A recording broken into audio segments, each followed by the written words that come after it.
When my homeless uncle left me his ramshackle property in rural Montana, my entire family laughed at what they called my worthless inheritance. Little did they know that 3 months later, a professional appraisal would reveal something that would silence their mockery forever and change the trajectory of my life in ways none of us could have imagined.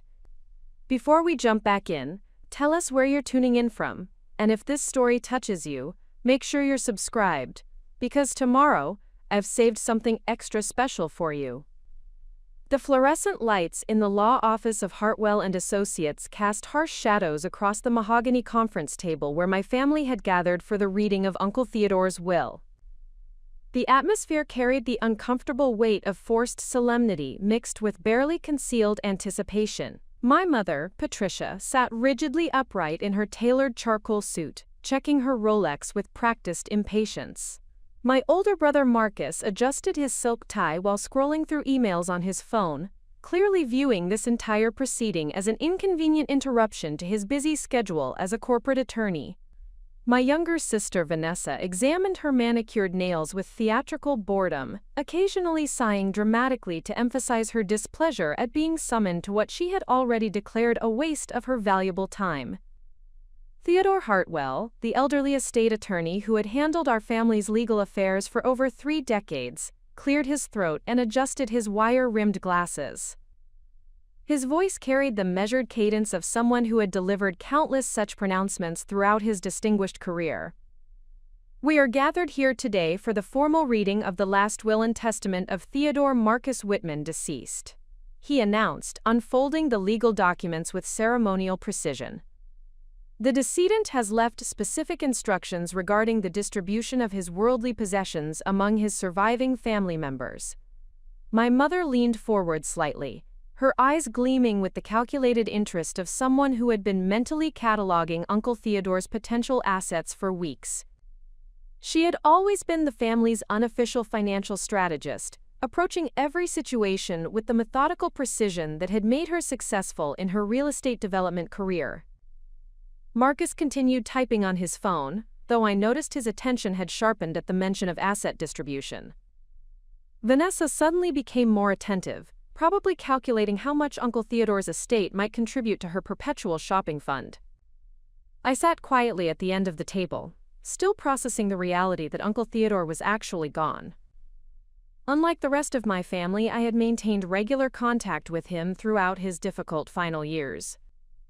While my relatives had written him off as an embarrassing reminder of our family's humble origins, I had seen him as a repository of wisdom and unconventional thinking that challenged my perspectives on success, happiness, and what truly mattered in life. Theodore Marcus Whitman had been my father's younger brother, and the black sheep of the Whitman family for as long as anyone could remember. While my father had built a successful construction company and accumulated the suburban lifestyle that my mother considered appropriate to our social standing, Uncle Theodore had chosen a radically different path. He had spent his adult years traveling across the American West, working seasonal jobs, living in old trailers and converted buses, collecting stories and experiences rather than material possessions. The family had always been embarrassed by his unconventional lifestyle.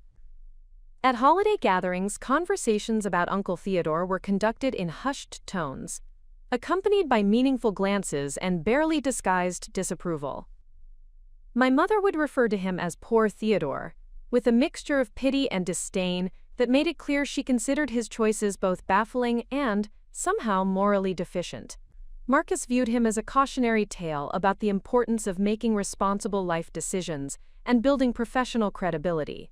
Vanessa simply found him weird and avoided him whenever possible. But I had always been fascinated by Uncle Theodore's stories and perspective.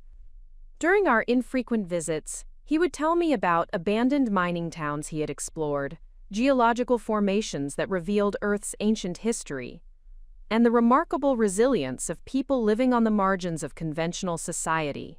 His eyes would light up when he described discovering hidden natural springs, identifying rare mineral deposits, or witnessing wildlife behaviors that most people never had the opportunity to observe.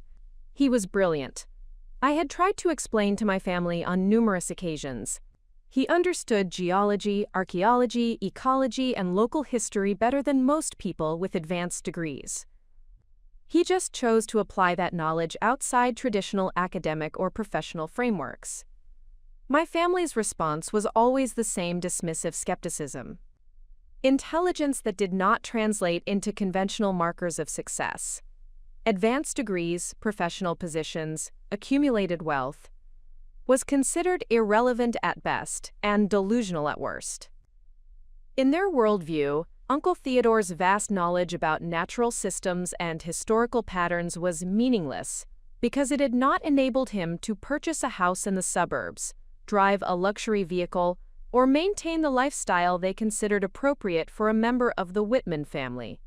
The attorney's voice drew my attention back to the present moment. To Patricia Elizabeth Whitman, my sister-in-law, I leave my collection of vintage geological survey maps and my complete set of Western historical documents, acknowledging her appreciation for items of potential monetary value. My mother's face tightened almost imperceptibly. She had clearly been expecting something more substantial than dusty old maps and historical papers. The collection might have academic or collector value, but it was not the kind of liquid asset that could be easily converted into practical wealth. To Marcus Theodore Whitman, my nephew, I leave my library of technical manuals on mining, surveying, and land development, recognizing his professional interests in development and construction. Marcus looked up from his phone with barely concealed irritation. Like my mother, he had obviously been anticipating something more immediately valuable than a collection of outdated technical books.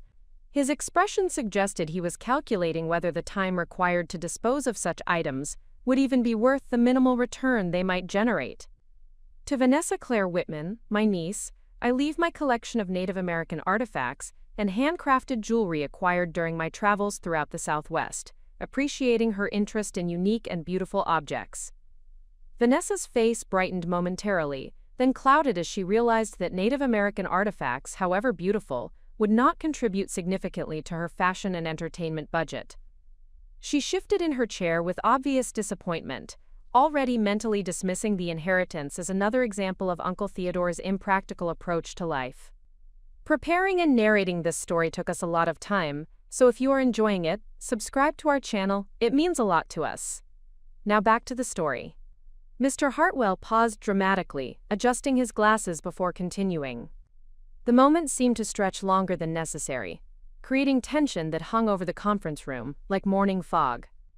And finally, to Elena Marie Whitman, my beloved niece, who alone among my family members took the time to understand and appreciate my unconventional path through life, I leave the entirety of my remaining estate. This includes my primary residence and all associated landholdings located in Glacier County, Montana, along with all mineral rights, water rights, and subsurface interests associated with said property. The silence that followed was deafening. I felt the blood drain from my face as the magnitude of what I had just heard began to register. Uncle Theodore had left me his property. The same property that my family had always referred to as that awful shack where Theodore lives like some kind of hermit. My mother was the first to recover her voice. "Primary residence?" she repeated, her tone dripping with incredulous disdain. "Mr. Hartwell, surely there must be some mistake. Theodore lived in a glorified shack with no running water and intermittent electricity. It is hardly what any reasonable person would consider a residence worthy of formal inheritance." Marcus set down his phone with deliberate precision, his attorney instincts suddenly engaged. What exactly are we talking about in terms of property value here? I mean, we all know Uncle Theodore's living situation was unconventional. Are we discussing a structure that would even meet basic building codes for habitable housing? Vanessa joined the chorus of skepticism. "Elena, no offense, but you got stuck with Uncle Theodore's camping trailer and whatever patch of wilderness he was squatting on. I mean, what are you even supposed to do with something like that? You cannot exactly put a shack in the middle of nowhere on the market and expect to find buyers." Mr. Hartwell consulted his documents carefully before responding. "The property consists of approximately 160 acres in a remote section of Glacier County, including the primary structure and various outbuildings. The estate also includes all mineral rights and water rights associated with the land. The exact current market value would require professional appraisal to determine accurately. My family exchanged glances that communicated volumes about their collective assessment of my inheritance. 160 acres in remote Montana might sound impressive to people unfamiliar with Western land values, but they all understood that rural acreage without development potential or natural resources was often worth very little.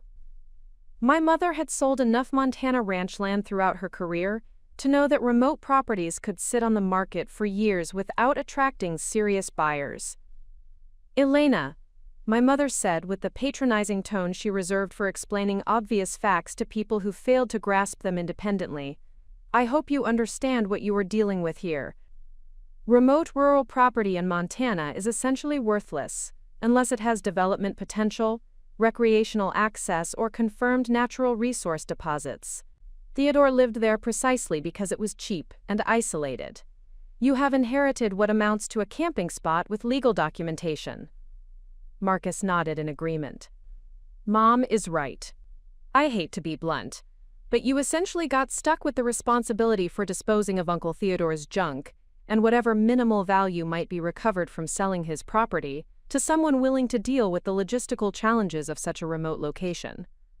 The condescension in their voices was unmistakable. But underneath it I detected something else: relief. They were genuinely pleased that I had been burdened with what they considered the worthless remnants of Uncle Theodore's irresponsible lifestyle. In their minds, I had been assigned the thankless task of cleaning up after our family's embarrassing black sheep, while they had received items that, however modest, at least had some potential collector or academic value. "Honestly, Elena," Vanessa added with mock sympathy, "I almost feel sorry for you. I mean, what are you possibly going to do with a shack in the middle of nowhere? You will probably end up spending more money on gas just getting there than the whole place is worth." But as I sat in that sterile conference room, listening to my family's dismissive commentary, something unexpected was happening inside me. Instead of feeling disappointed or burdened by my inheritance, I found myself remembering conversations with Uncle Theodore that suddenly seemed far more significant than I had realized at the time. I remembered him telling me about the geological surveys he had conducted throughout Glacier County, mapping mineral deposits and underground water systems with the methodical precision of a trained scientist.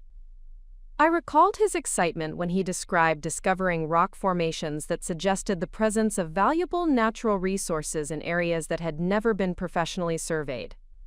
Most vividly, I remembered his cryptic comments about, quote, leaving something worthwhile for the family member who took the time to understand what I was really doing out there.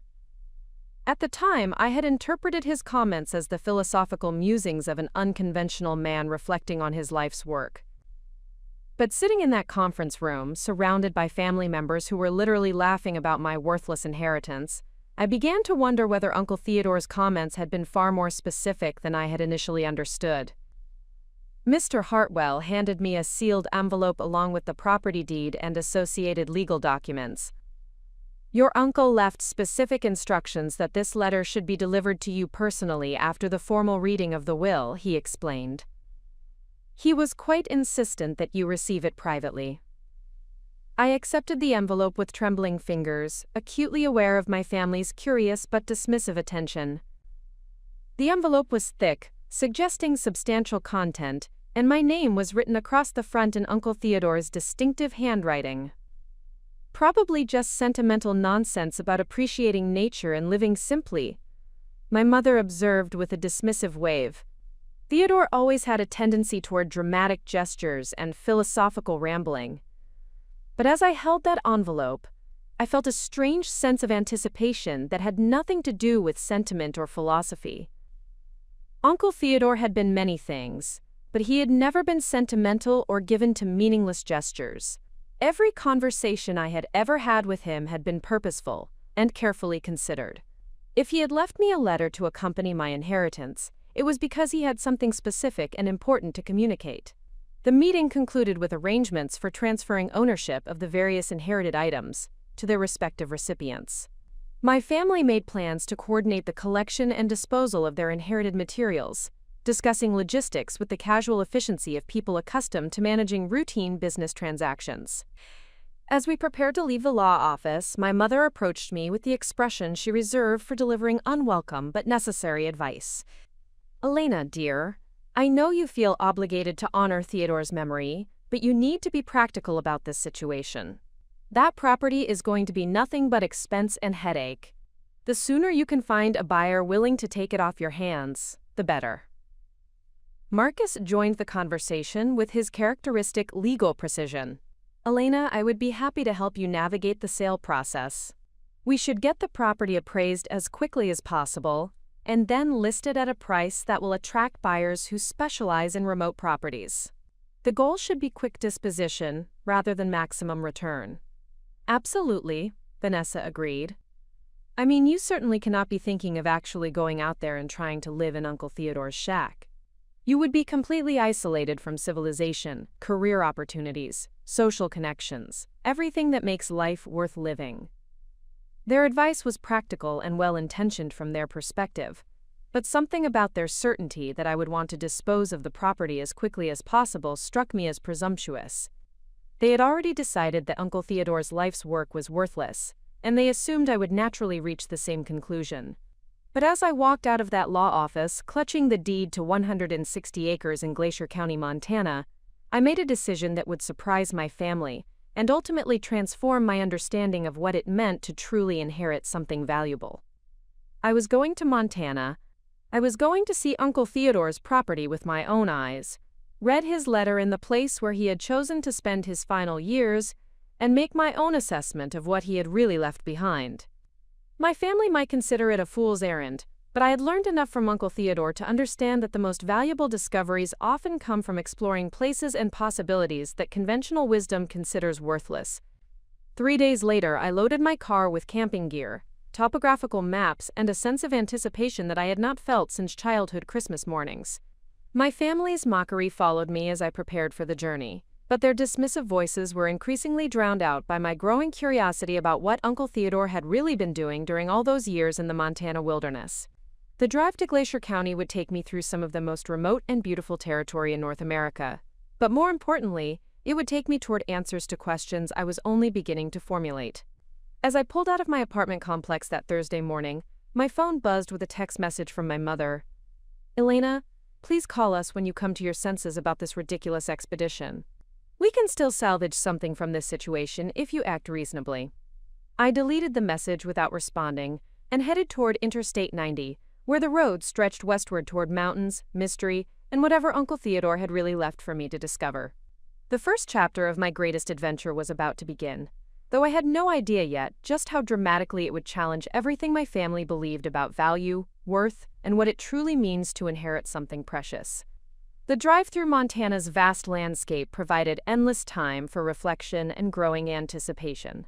Mile after mile of rolling hills, distant mountain peaks, and endless sky created a meditative backdrop that gradually shifted my perspective from my family's dismissive voices to Uncle Theodore's encouraging words from years of conversations. The further I traveled from the civilized comfort of interstate highways, the more I began to understand why he had chosen this remote corner of the world for his life's work. The final 50 miles to Uncle Theodore's property required navigating increasingly challenging terrain. Paved roads gave way to gravel, then to dirt tracks that tested both my vehicle's capabilities and my determination to reach my destination. My GPS system lost satellite connection 30 miles before my destination, leaving me dependent on the hand-drawn map that Uncle Theodore had sent me during one of our last conversations. At the time, I had assumed his map was simply a quirky gesture from someone who preferred old-fashioned navigation methods. Now I realized it had been essential preparation for accessing his remote sanctuary. When I finally reached the property boundary marked by a weathered wooden sign reading T. Whitman, Private Property, Geological Research in Progress, the sun was beginning to set behind the western mountains. The sight that greeted me challenged every preconception my family had planted in my mind about Uncle Theodore's living conditions. What my family had dismissively called a shack was actually a carefully constructed log cabin that blended seamlessly into the natural landscape. The structure demonstrated sophisticated understanding of environmental architecture, with features designed to maximize energy efficiency while minimizing visual impact on the surrounding ecosystem. Solar panels were discreetly mounted on the south-facing roof, while a small wind turbine provided additional renewable energy. The cabin's design incorporated natural materials harvested from the local environment, creating a dwelling that appeared to have grown organically from the landscape itself. The property extended far beyond the main cabin, encompassing diverse terrain that included forested hillsides, natural meadows, seasonal streams, and exposed rock formations that revealed millions of years of geological history.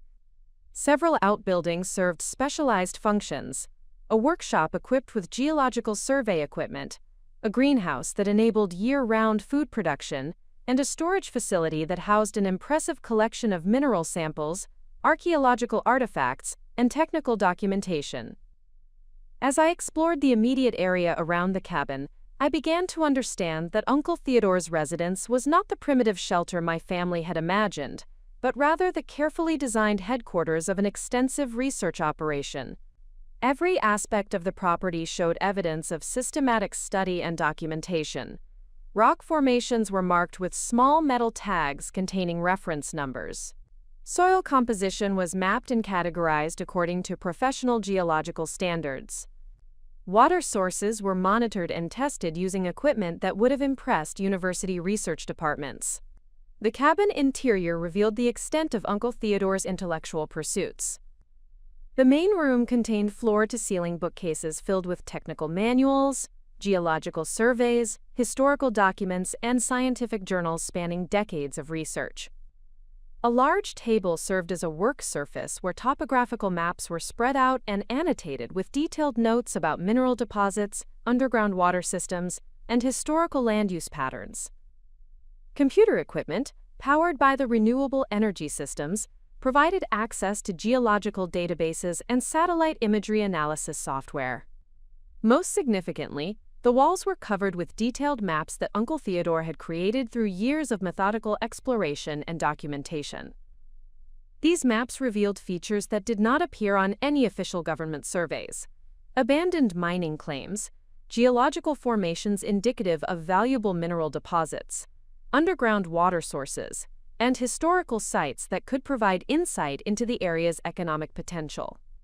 The maps represented thousands of hours of fieldwork conducted with scientific precision and documented according to professional standards.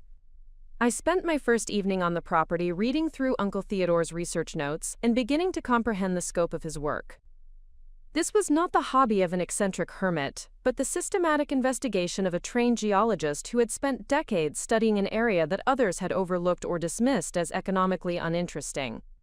His documentation revealed patterns and possibilities that challenged conventional assumptions about the property's value and potential. The sealed letter that Mr. Hartwell had given me remained unopened as I tried to absorb the reality of what Uncle Theodore had actually been doing during his years in Montana. When I finally opened the envelope, his message provided context that transformed my understanding of both his life choices and my inheritance. My dear Elena, the letter began in Uncle Theodore's careful handwriting. If you are reading this letter, it means you have chosen to see my life's work with your own eyes rather than accepting others' assumptions about its value. This decision demonstrates the intellectual courage and independent thinking that convinced me you were the right person to inherit the fruits of my research. What your family dismisses as a worthless shack in the middle of nowhere is actually the operational center for the most comprehensive geological and historical survey ever conducted in this section of Glacier County. Over the past 23 years, I have mapped mineral deposits, underground water systems, archaeological sites, and geological formations that could transform our understanding of this region's economic potential. I chose to live simply and avoid drawing attention to my work because I understood that premature publicity could attract opportunistic interests before I had completed my research and documentation. The property you have inherited includes not only the land and structures, but also the complete database of geological and historical information that represents my life's greatest achievement.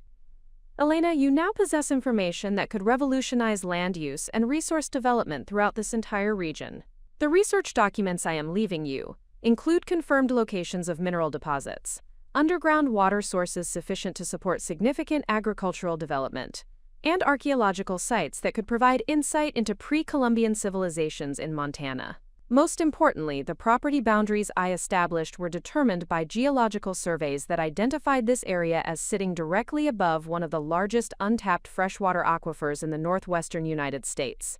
Climate change and increasing water scarcity are making such resources exponentially more valuable each year. Independent geological consulting firms would pay substantial fees simply for access to the aquifer mapping data I have accumulated. But the true value of your inheritance extends beyond natural resources. This property represents the possibility of demonstrating that unconventional approaches to research and development can produce results that rival or exceed those achieved by traditional institutional methods. My work proves that individual initiative combined with scientific rigor and persistent effort can create knowledge and value that transforms entire regions. Your family's dismissive attitude toward my life choices reflects their inability to recognize value that does not conform to conventional markers of success. They measure worth in terms of immediate monetary return and social recognition, missing opportunities that require longer-term thinking and willingness to work outside established systems. Elena, I am entrusting you with more than property and research data. I am giving you the opportunity to prove that intelligence, persistence, and independent thinking can create outcomes that surpass anything achieved through conformity to conventional expectations. Your inheritance represents both a challenge and an opportunity to demonstrate what becomes possible when someone refuses to accept others' limitations on their potential. Use this information wisely. The geological data could support sustainable development that benefits both the local community and broader environmental conservation efforts. The archaeological discoveries could contribute to our understanding of regional history and Native American cultural heritage. The water rights associated with the aquifer could provide the foundation for agricultural initiatives that create jobs and economic opportunity in an area that needs both. But remember that the greatest value of your inheritance is not measured in dollars or resources. It is measured in the proof that unconventional paths can lead to extraordinary discoveries, and that individuals who refuse to accept conventional limitations can create outcomes that transform not only their own lives but entire communities. Trust your instincts, Elena. You alone, among our family members, understood that my choices were based on knowledge and purpose, rather than failure to adapt to conventional expectations. Use that understanding to see possibilities where others see only obstacles. With love and confidence in your potential, Uncle Theodore. The letter's implications hit me with the force of a physical blow. Uncle Theodore had not been living as a hermit or dropout from conventional society. He had been conducting systematic research that could revolutionize land use and resource development throughout the region. The worthless shack my family had mocked was actually the headquarters for scientific work that could generate millions of dollars in value while contributing to environmental conservation and economic development. I spent the remainder of that evening reviewing Uncle Theodore's geological surveys and cross-referencing his findings with official government databases.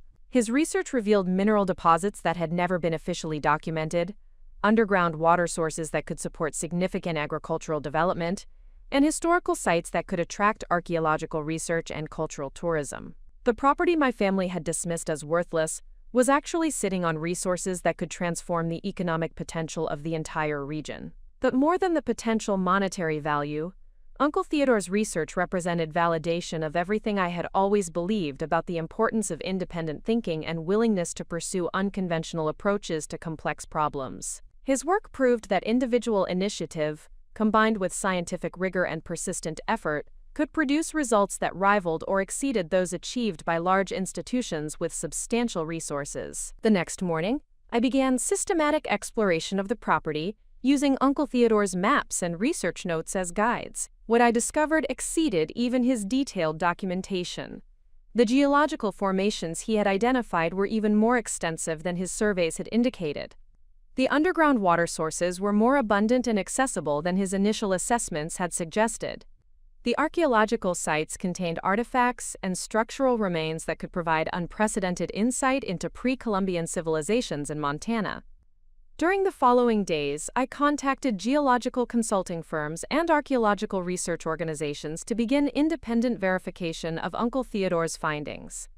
Their responses ranged from skeptical curiosity to enthusiastic interest, but every professional I consulted confirmed that his documentation met or exceeded standard research protocols. Dr. Sarah Richardson, a geological consultant based in Billings, agreed to conduct an on-site assessment of Uncle Theodore's mineral deposit mappings.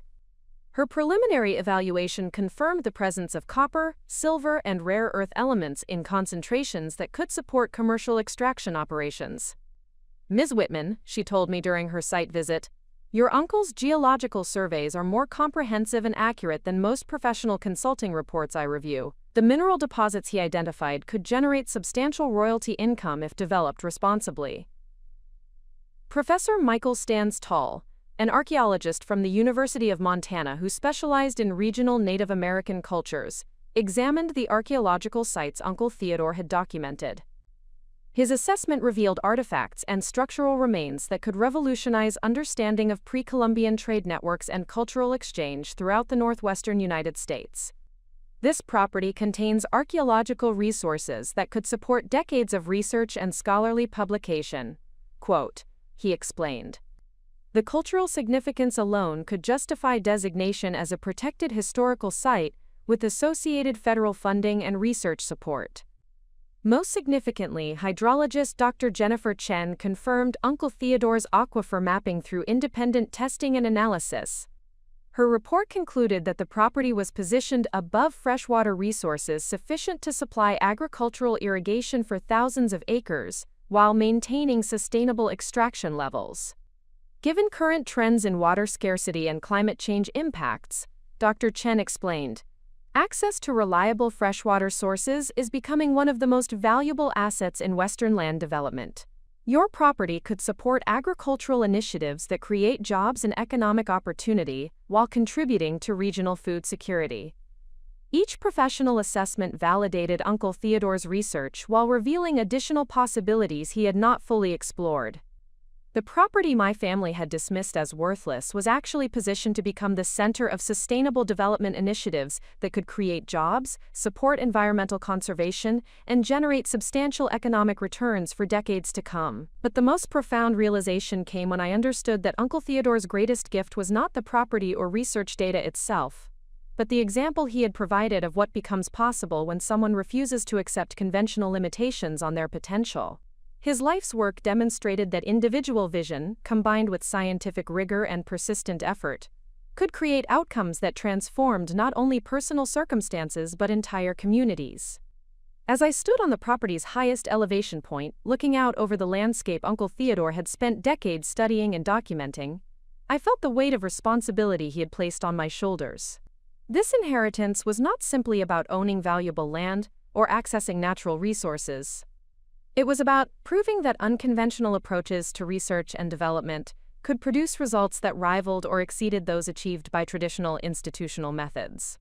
My family's mockery of Uncle Theodore's choices reflected their inability to recognize value that did not conform to conventional markers of success. They had measured his worth in terms of immediate monetary return and social recognition, completely missing the long-term thinking and scientific investigation that had created opportunities they could not even comprehend. The irony was profound and motivating. While my family had been dismissing Uncle Theodore as a failure who had wasted his potential on unrealistic dreams, he had been methodically building the foundation for discoveries that could transform an entire region's economic and environmental future.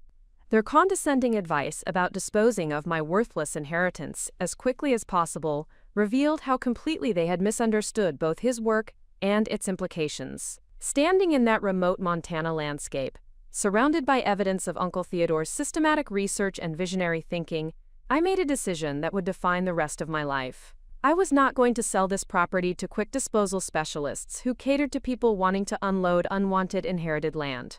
I was going to honor Uncle Theodore's legacy by using his research as the foundation for sustainable development initiatives that proved the value of unconventional approaches to complex problems. The worthless shack my family had mocked would become the headquarters for demonstrating that individual vision and scientific rigor could create outcomes that transformed entire communities. Uncle Theodore's geological surveys would guide mineral extraction operations that generated royalty income while maintaining environmental protection standards. His archaeological documentation would support research initiatives that contributed to regional cultural understanding and historical preservation. His aquifer mapping would enable agricultural development that created jobs and economic opportunity in an area that needed both. But most importantly, this property would serve as proof that intelligence, persistence, and independent thinking could create value that surpassed anything achieved through conformity to conventional expectations. Uncle Theodore's life work would become the foundation for demonstrating that unconventional paths often lead to the most extraordinary destinations. As I prepared to return to civilization with evidence that would transform my family's understanding of what they had dismissed so completely, I felt a sense of anticipation that reminded me of childhood Christmas mornings. But this time, the gift was not something I would receive, but something I would create using the tools and knowledge Uncle Theodore had spent his lifetime accumulating. My family was about to learn that their mockery had been directed at one of the most significant research achievements in regional geological and archaeological history. Their worthless inheritance was actually positioned to become the foundation for sustainable development initiatives that could generate millions of dollars in value while contributing to environmental conservation and economic development. The transformation was about to begin, and this time, I would be leading the way rather than accepting others' limitations on what was possible. The drive back to Denver provided 700 miles of uninterrupted planning time. My mind raced through possibilities as the Montana landscape gradually transitioned from rugged wilderness to agricultural plains to urban sprawl. The professional assessments I had commissioned during my week at Uncle Theodore's property had confirmed what his research had documented. The inheritance my family had dismissed as worthless contained resources that could generate substantial value while contributing to environmental conservation and sustainable development. But understanding the property's potential and successfully developing that potential represented entirely different challenges. The geological surveys, archaeological documentation, and hydrological mapping that Uncle Theodore had accumulated over 23 years provided the foundation for development. But transforming research data into economic opportunity would require expertise, resources, and strategic partnerships that I did not currently possess. More importantly, I needed to develop these opportunities without alerting my family or other potentially interested parties until I had secured the legal protections and partnership agreements necessary to maintain control over Uncle Theodore's discoveries. Premature publicity could attract opportunistic interests that might attempt to acquire the property at below-market prices, or challenge my inheritance through legal proceedings. The first challenge involved translating Uncle Theodore's research into formats that would meet professional standards for commercial development and regulatory approval. His documentation was comprehensive and scientifically rigorous, but it had been compiled by an individual researcher working independently rather than through institutional channels that provided automatic credibility with government agencies and commercial partners. I established a temporary office in my Denver apartment, converting my spare bedroom into a research center equipped with computers, printers, and filing systems adequate for managing Uncle Theodore's extensive documentation. Working 18-hour days, I began systematically organizing his geological surveys, archaeological inventories, and hydrological analyses into professional reports that could support development proposals and regulatory applications. The work required learning technical vocabularies and analytical methods far outside my previous experience. My background in marketing and communications had provided skills in research, writing, and project management, but geological surveys and archaeological documentation demanded scientific precision that required extensive study and consultation with subject matter experts. Dr. Sarah Richardson, the geological consultant who had confirmed Uncle Theodore's mineral deposit mappings, agreed to serve as technical advisor for developing formal geological assessment reports. Her expertise in regulatory compliance and commercial development processes proved invaluable for translating Uncle Theodore's research into documents that met industry standards for mineral rights leasing and extraction permitting. Ms. Whitman, Dr. Richardson explained during one of our planning sessions, your uncle's research represents decades of work that would cost commercial operators hundreds of thousands of dollars to replicate. The challenge is presenting his findings in formats that regulatory agencies and potential partners will recognize as meeting professional standards. Working with Dr. Richardson, I developed comprehensive geological assessment reports documenting mineral deposits, geological formations, and extraction feasibility analyses based on Uncle Theodore's research. These reports provided the technical foundation for negotiating mineral rights leases that could generate royalty income while maintaining environmental protection standards. Simultaneously, Professor Michael Stanstall helped me compile Uncle Theodore's archaeological documentation into formats suitable for academic publication and federal grant applications. The archaeological sites on the property contained artifacts and structural remains that could support university research programs, while providing insight into regional cultural heritage and historical preservation. The archaeological significance of your property extends far beyond its economic value, Professor Stanstall emphasized. These sites could contribute to our understanding of pre-Columbian trade networks, cultural exchange patterns, and technological development throughout the northwestern United States. The federal grants available for such research could provide substantial funding while ensuring proper preservation and documentation. The hydrological potential identified by Dr. Jennifer Chen required the most complex development strategy. The underground aquifer that Uncle Theodore had mapped could support agricultural irrigation for thousands of acres. But accessing that potential required navigating water rights regulations, environmental impact assessments, and agricultural development partnerships. Water rights in Montana operate according to complex legal frameworks that prioritize historical use patterns and environmental conservation. Chen explained. However, your property's water rights include provisions for agricultural and commercial development that could support significant irrigation projects if managed responsibly. Each development track required substantial financial investment for technical assessments, regulatory compliance, and legal documentation. The mineral rights leasing required geological surveys that met commercial standards for extraction feasibility. The archaeological preservation required documentation that satisfied federal preservation guidelines and academic research protocols. The water rights development required hydrological assessments that demonstrated environmental sustainability and agricultural viability. I liquidated my savings accounts, cashed out retirement investments, and mortgaged my Denver condominium to finance the technical assessments and legal documentation required for each development initiative.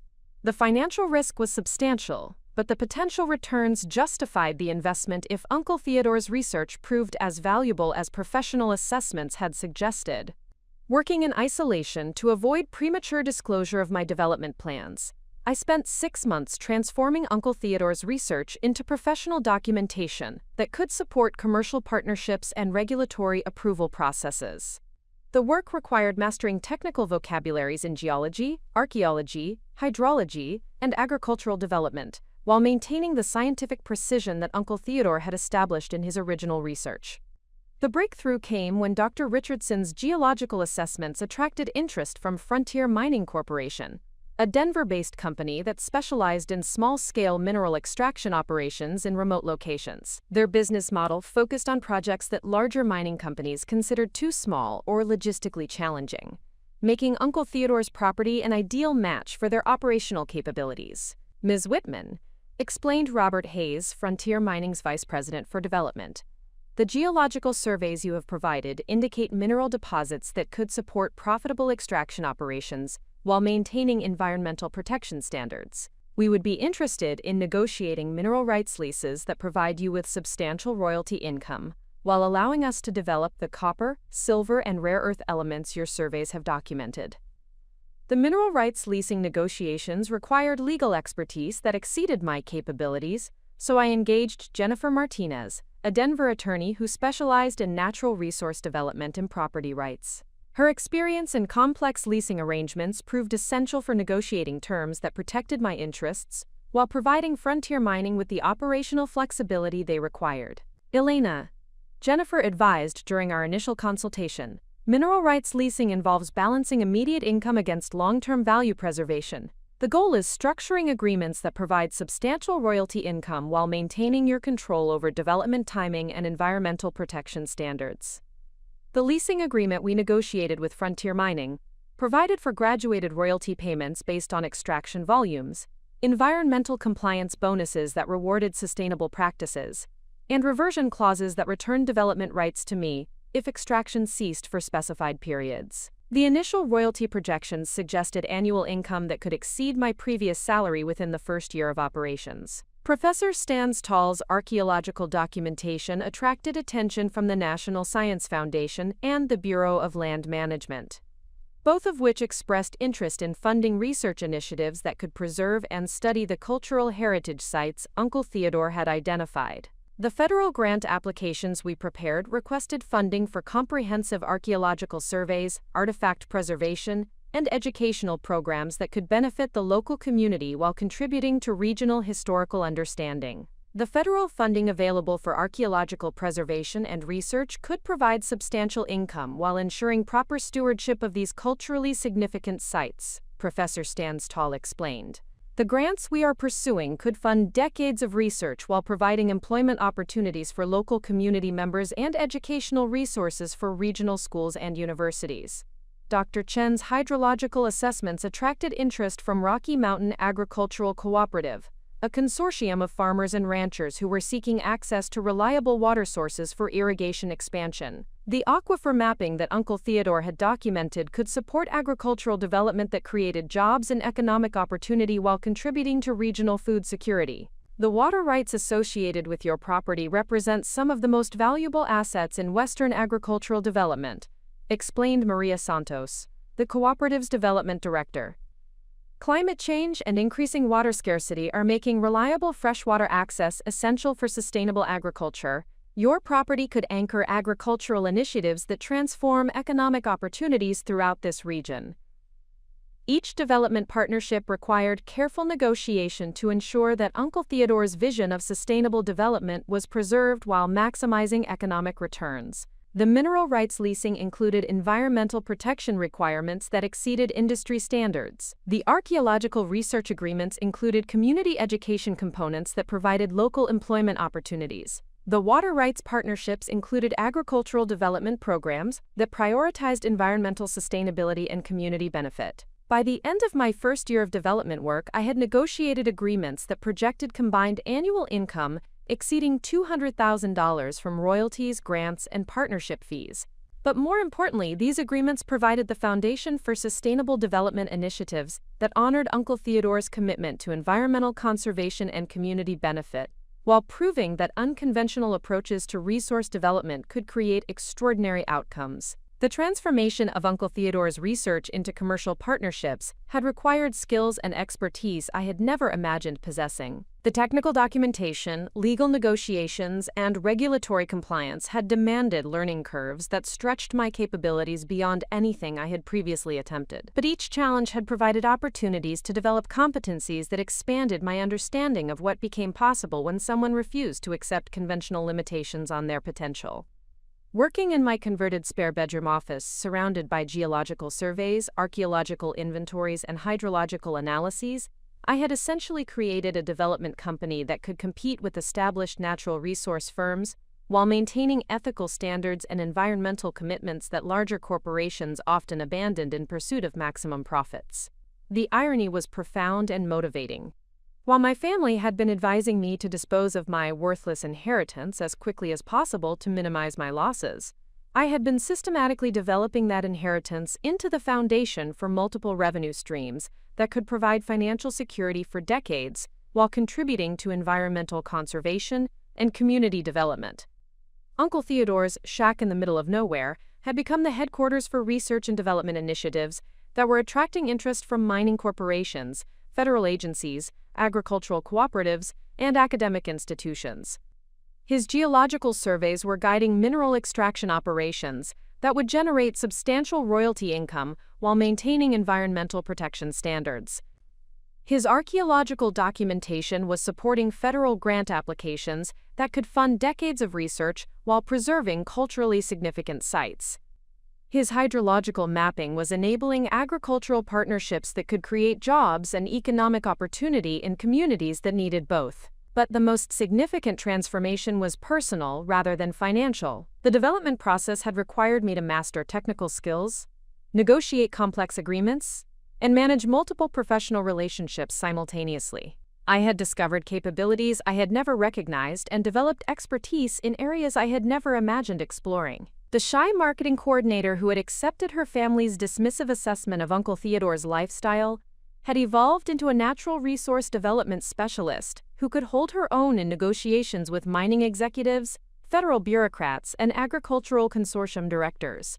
The woman who had been intimidated by her family's condescending advice had become someone who could navigate complex regulatory frameworks while maintaining ethical commitments and environmental standards. Uncle Theodore's greatest gift had not been the property or research data itself, but the opportunity to discover what I could accomplish when freed from others, expectations, and limitations. His inheritance had provided the foundation for proving that individual vision, combined with scientific rigor and persistent effort, could create outcomes that rivaled or exceeded those achieved by established institutions with substantially greater resources. As I prepared comprehensive reports documenting the first year's development progress, I realized that the time had come to share these results with my family. Their mockery of my foolish expedition to Montana had provided motivation during the most challenging phases of development work, but their dismissive voices were no longer relevant to my decision-making process. I had proven that Uncle Theodore's research could support sustainable development initiatives that generated substantial economic returns while contributing to environmental conservation and community benefit. The worthless shack they had ridiculed was now the operational center for partnerships with mining corporations, federal agencies, and agricultural cooperatives that validated everything Uncle Theodore had believed about the value of unconventional approaches to complex problems. The transformation was complete, but the real vindication was yet to come. Soon, my family would learn that their condescending advice about disposing of unwanted inherited property had been directed at one of the most successful natural resource development projects in regional history. Their mockery was about to be replaced by astonishment, and this time, I would be the one providing education about the difference between conventional thinking and visionary achievement. The phone call that changed everything came on a Tuesday morning while I was reviewing mineral extraction projections in my makeshift home office. The caller identified herself as Catherine Morrison, Senior Vice President for Strategic Development at Western Environmental Solutions, one of the largest environmental consulting firms in the Rocky Mountain region. Her voice carried the professional authority of someone accustomed to managing complex projects worth millions of dollars. "Ms. Whitman," she began, "I have been reviewing the federal grant applications you submitted for archaeological preservation and environmental impact assessments. Your documentation suggests property holdings that could serve as a model for sustainable resource development throughout the western United States. I would like to schedule a meeting to discuss potential partnership opportunities." The call caught me completely off guard. Western Environmental Solutions represented exactly the type of established institutional partner I had hoped to eventually attract. But their interest at this early stage of development exceeded my most optimistic projections. Catherine Morrison's reputation in sustainable development circles was legendary. She had managed environmental consulting projects for major corporations, federal agencies, and international development organizations throughout her 20-year career. "Ms. Morrison," I replied, struggling to maintain professional composure while my mind raced through implications. "I would be very interested in discussing partnership possibilities. However, I should mention that my development projects are still in relatively early stages." "Ms. Whitman, the documentation you have submitted indicates research and development work that exceeds what most established firms accomplish with substantially greater resources. Early-stage development often provides the best opportunities for structuring partnerships that benefit all parties while maintaining project integrity and environmental standards. We scheduled a meeting for the following week at Western Environmental Solutions, Denver headquarters. Catherine Morrison's interest in my development projects represented validation from exactly the type of professional I most respected, but it also created pressure to present my work at a level that could sustain serious institutional partnership discussions. The week leading up to our meeting involved intensive preparation to ensure that every aspect of my development documentation met the professional standards that Catherine Morrison would expect from potential partners. I reviewed geological assessments, archaeological inventories, environmental impact projections, and partnership agreements with obsessive attention to detail. The Western Environmental Solutions offices occupied 3 floors of a downtown Denver building that showcased the company's commitment to sustainable design and environmental responsibility. The reception area featured living walls of native Colorado plants, recycled materials incorporated into contemporary furniture designs, and natural lighting systems that minimized energy consumption while creating welcoming spaces for clients and staff. Catherine Morrison met me in the reception area precisely at our scheduled appointment time. She was a woman in her early 50s with silver hair, sharp blue eyes, and the confident bearing of someone who had spent decades successfully navigating complex professional challenges. Her handshake was firm, and her attention was immediately focused on our conversation, rather than the usual preliminary pleasantries that often characterized business meetings. "Elena," she said, leading me toward the elevator, "I have been looking forward to this meeting since reviewing your grant applications. The scope and quality of your research documentation suggests work that could establish new standards for individual resource development initiatives." Her office reflected the same commitment to environmental responsibility that characterized the entire building. Floor-to-ceiling windows provided panoramic views of the Front Range Mountains, while energy-efficient glass minimized heat gain and glare.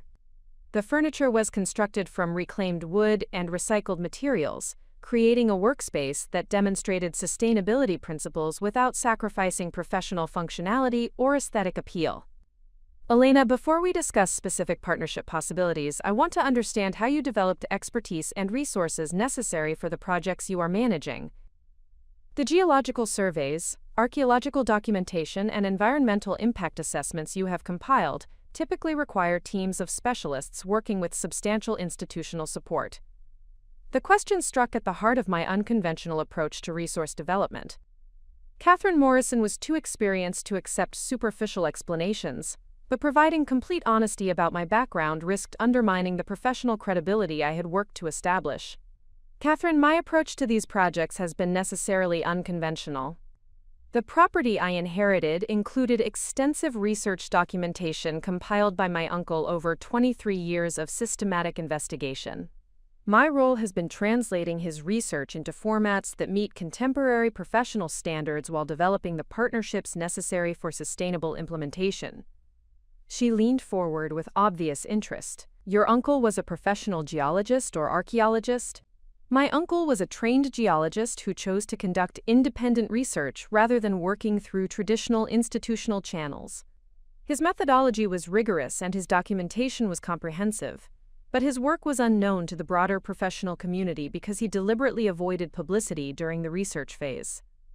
Catherine Morrison was quiet for several moments, clearly processing the implications of what I had described.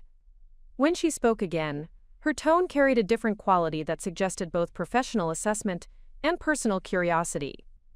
"Elena, independent researchers who produce work that meets professional standards for commercial development are extremely rare. The expertise, resources, and persistence required for such projects typically exceed what individuals can accomplish without institutional support. Your uncle's research represents an extraordinary achievement. Catherine, my family dismissed my uncle as a failure who had wasted his potential on unrealistic projects. They advised me to dispose of his property as quickly as possible to minimize my losses. Their assessment reflected their inability to recognize value that did not conform to conventional markers of success." Her expression shifted to something that resembled recognition and approval. "Elena, I have spent my entire career working with corporations, government agencies, and academic institutions that often prioritize institutional credibility over actual results. Your uncle's research demonstrates that individual vision and scientific rigor can produce outcomes that rival or exceed those achieved by established organizations with substantially greater resources." The conversation that followed revealed Catherine Morrison's own frustration with institutional limitations that constrained innovative approaches to environmental and resource development challenges. Her experience managing projects for large organizations had provided insight into how bureaucratic processes and risk-averse decision-making often prevented implementation of the most promising solutions to complex problems. "Elena, the mineral extraction agreements you have negotiated include environmental protection requirements that exceed industry standards. The archaeological preservation initiatives you have developed could serve as models for federal land management throughout the western states. The agricultural water development partnerships you have structured demonstrate how resource utilization can create community benefits while maintaining environmental sustainability. Catherine, Uncle Theodore's vision was that sustainable development could generate economic returns while contributing to environmental conservation and community benefit. The partnerships I have developed are designed to prove that individual initiative can create outcomes that transform entire regions. She stood and walked to the window overlooking the Front Range, her expression thoughtful as she considered the possibilities we had been discussing. When she turned back to me, her voice carried the decisiveness of someone who had reached a clear conclusion. Elena, Western Environmental Solutions would like to propose a comprehensive partnership agreement that provides consulting support, regulatory compliance assistance, and project management resources for all your development initiatives. In exchange, we would like exclusive consulting contracts for environmental assessment and compliance monitoring associated with your mineral extraction, archaeological preservation, and agricultural development projects. The proposal exceeded my most optimistic expectations for institutional partnership opportunities.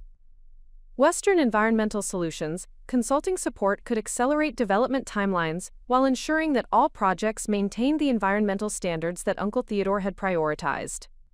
Their regulatory compliance expertise could navigate complex federal and state requirements that would have required years for me to master independently.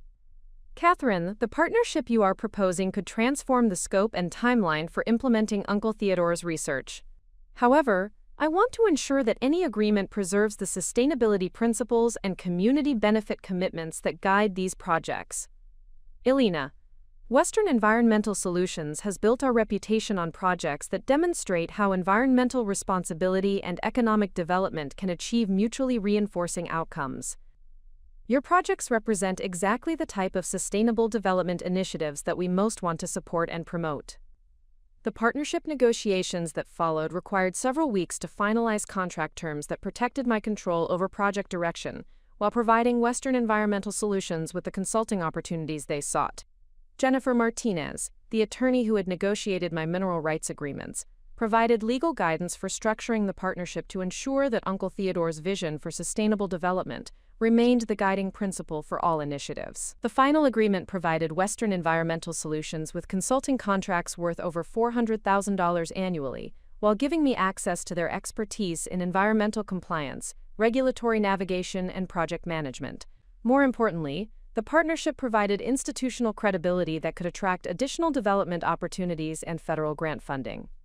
Catherine Morrison's validation of my development approach represented recognition from exactly the type of professional whose opinion carried weight with regulatory agencies, potential partners, and funding organizations. Her assessment that Uncle Theodore's research exceeded what most established firms accomplished with substantially greater resources provided external confirmation of what I had come to understand through months of intensive development work. But the most significant aspect of our partnership extended beyond specific consulting services or financial arrangements.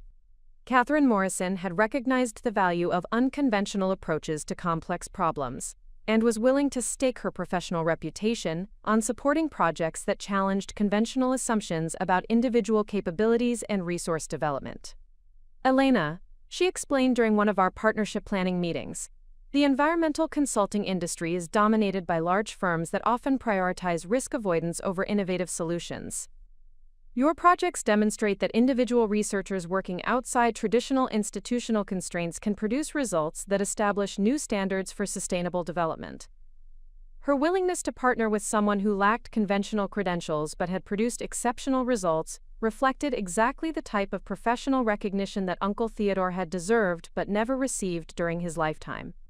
Catherine Morrison understood that breakthrough solutions often came from unexpected sources, and that institutional credibility should be based on demonstrated results rather than academic degrees or corporate affiliations. The partnership announcement attracted immediate attention from other environmental consulting firms, federal agencies, and academic institutions that had not previously been aware of my development projects.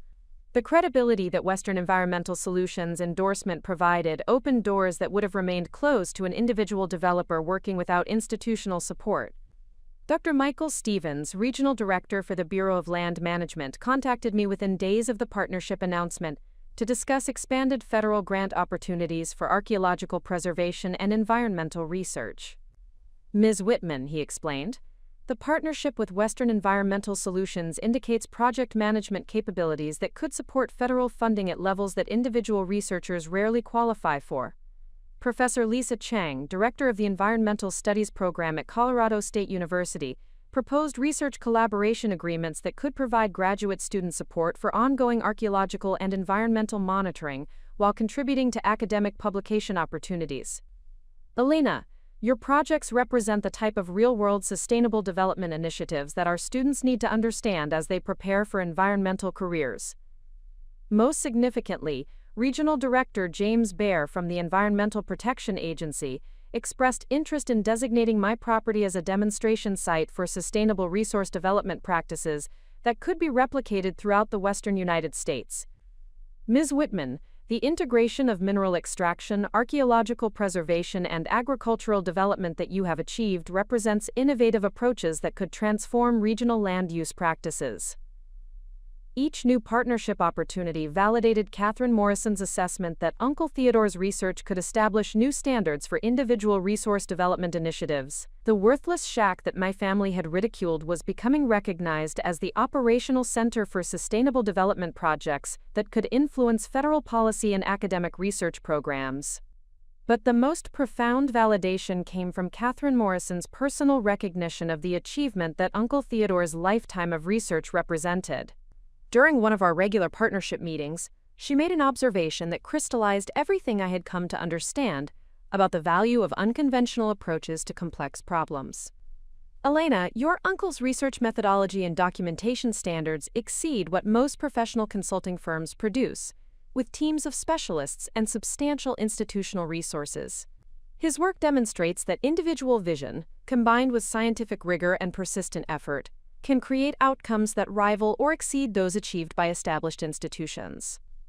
The partnership with Western Environmental Solutions had transformed my development projects from individual initiatives into institutional collaborations that could influence sustainable development practices throughout the Rocky Mountain region.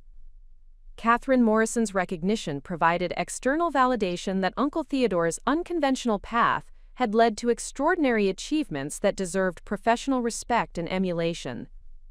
Standing in Catherine Morrison's office overlooking the Front Range Mountains, I realized that Uncle Theodore's greatest achievement had not been the geological surveys, archaeological documentation, or hydrological mapping that supported my development projects. His greatest achievement had been proving that individual initiative, guided by scientific principles and environmental ethics, could create value that transcended conventional measures of success. The institutional partnership I had just secured represented recognition that unconventional approaches to complex problems could produce results that established institutions wanted to support and promote. Uncle Theodore's vision for sustainable development had attracted exactly the type of professional validation that my family had assumed would never be available to someone working outside traditional career pathways. Their mockery of his unrealistic dreams had been directed at research that was now guiding federal policy discussions, academic research programs, and corporate sustainability initiatives. Their dismissive assessment of my worthless inheritance had failed to recognize development projects that were attracting partnership interest from the most respected environmental consulting firm in the region. The transformation was accelerating, and institutional recognition was providing momentum that would soon make my family's condescending voices irrelevant to my decision-making process. Uncle Theodore's legacy was being validated by exactly the type of professional recognition that conventional success demanded, but achieved through methods that challenged conventional assumptions about individual capabilities and institutional requirements. The partnership announcement with Western Environmental Solutions created ripple effects that extended far beyond what Catherine Morrison and I had anticipated. Within 2 weeks of the press release, my phone began ringing with inquiries from organizations across the Rocky Mountain region that had learned about our sustainable development projects through professional networks, industry publications, and federal agency communications. The first significant contact came from Dr. Amanda Rodriguez, director of the Colorado Water Conservation Board, who had read about our agricultural partnership agreements in a state environmental newsletter. Her call demonstrated how information about successful sustainable development projects traveled through interconnected professional networks that I had not previously understood existed. Ms. Whitman, Dr. Rodriguez explained, the water rights development initiatives you have structured could serve as models for agricultural conservation programs throughout Colorado. Our agency is interested in discussing potential collaboration opportunities that could expand water conservation practices while supporting rural economic development. The Colorado Water Conservation Board represented exactly the type of state agency partnership that could provide regulatory support, technical assistance, and additional funding opportunities for expanding the agricultural development components of Uncle Theodore's research. Dr. Rodriguez's interest validated the sustainability principles that had guided our partnership negotiations, while creating possibilities for regional impact that exceeded our initial project scope. Following our preliminary discussions, Dr. Rodriguez arranged for me to present our water conservation and agricultural development initiatives to the Colorado Water Conservation Board's monthly meeting. The presentation provided an opportunity to demonstrate how Uncle Theodore's hydrological research could support state policy objectives while generating economic returns that benefited local communities. The board meeting took place in the Colorado State Capitol building, where representatives from agricultural organizations, environmental groups, municipal water departments, and federal agencies gathered to review water conservation initiatives throughout the state. The setting provided a formal platform for presenting our projects to stakeholders who could influence water policy and resource allocation decisions across Colorado. Our agricultural partnership demonstrates how private water rights development can support conservation objectives while creating economic opportunities in rural communities. I explained to the assembled board members, the hydrological mapping that guides our irrigation projects ensures sustainable water usage that maintains aquifer levels while supporting expanded agricultural production. The presentation generated immediate interest from multiple board members who recognized applications for our approach in their own jurisdictions.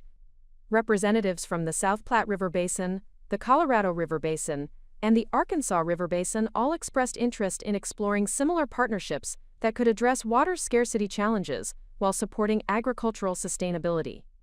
Most significantly, Dr. Rodriguez announced that the Colorado Water Conservation Board was prepared to provide technical assistance grants totaling $150,000 to support expansion of our water conservation demonstration projects to 3 additional counties throughout Colorado. The grant funding would enable replication of Uncle Theodore's hydrological research methodology in regions facing similar water resource challenges.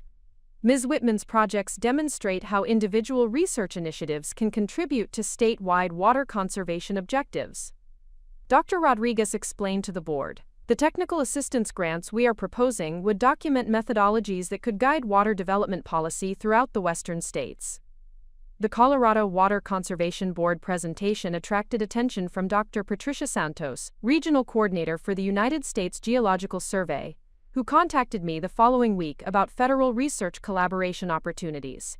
Her interest represented potential partnership with the primary federal agency responsible for geological and hydrological research throughout the United States.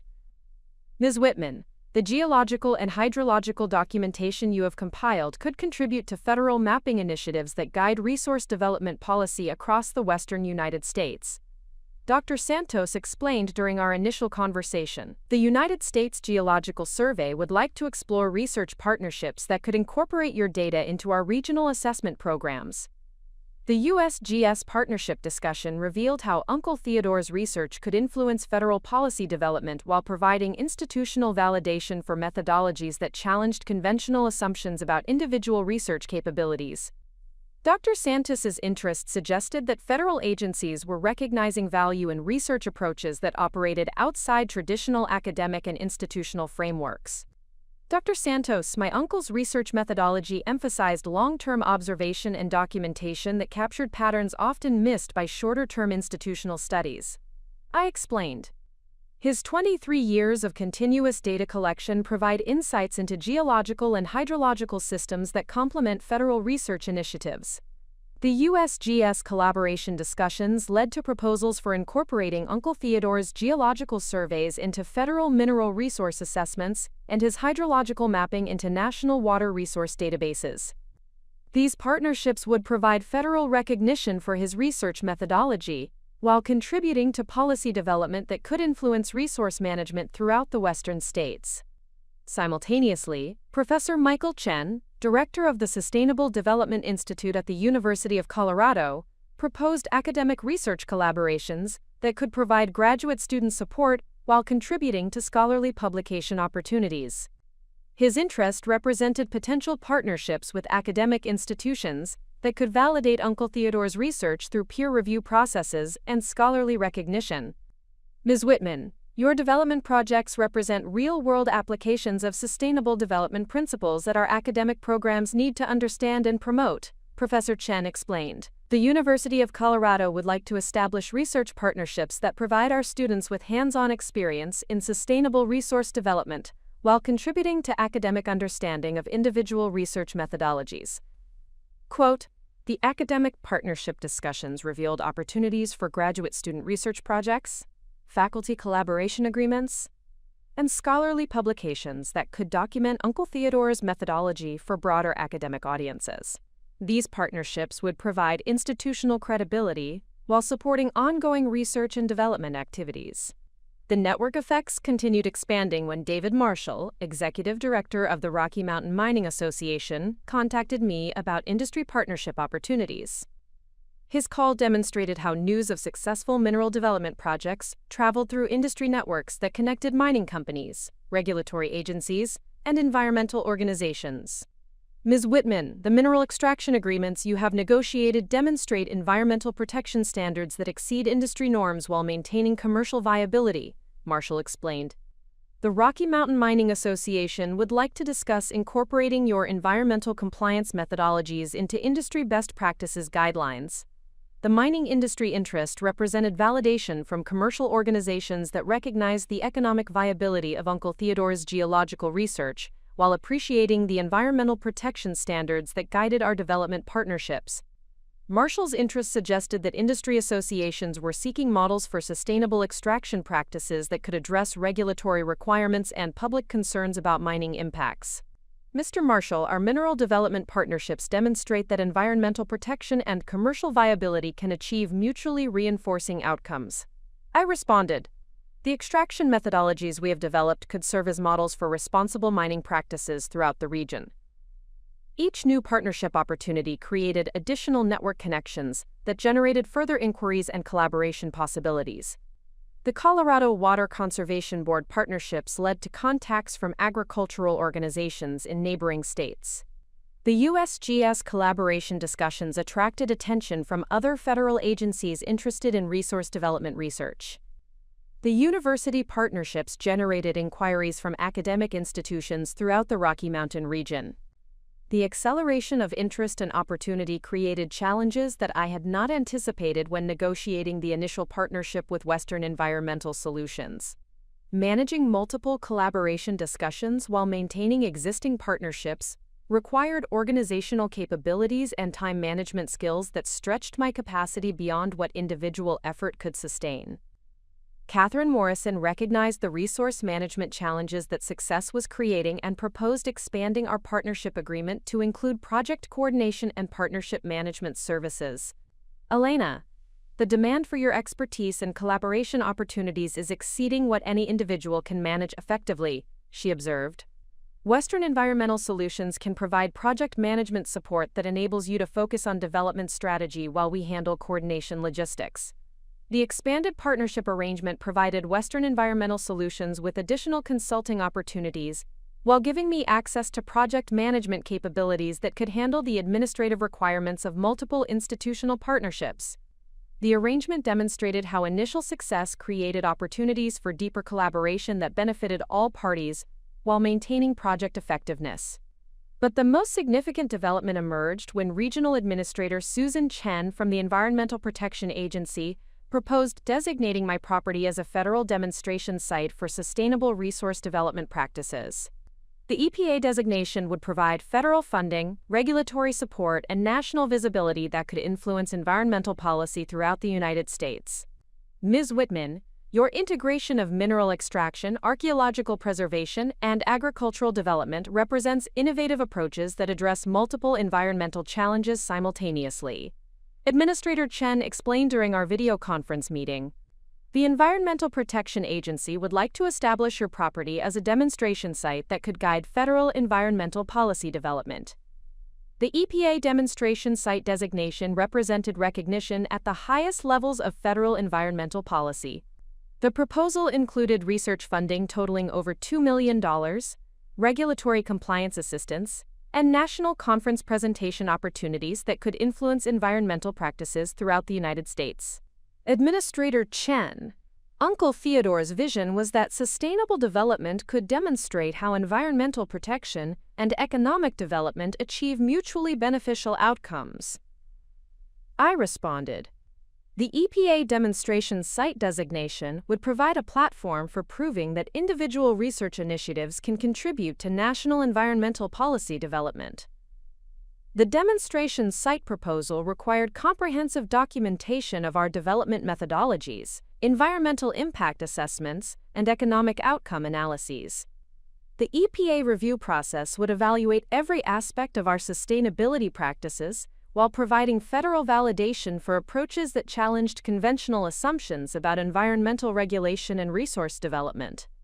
Preparing for the EPA demonstration site evaluation required coordination with all existing partnership organizations to ensure comprehensive documentation of our integrated approach to sustainable development. Catherine Morrison's project management expertise proved essential for organizing the complex documentation requirements while maintaining ongoing partnership obligations.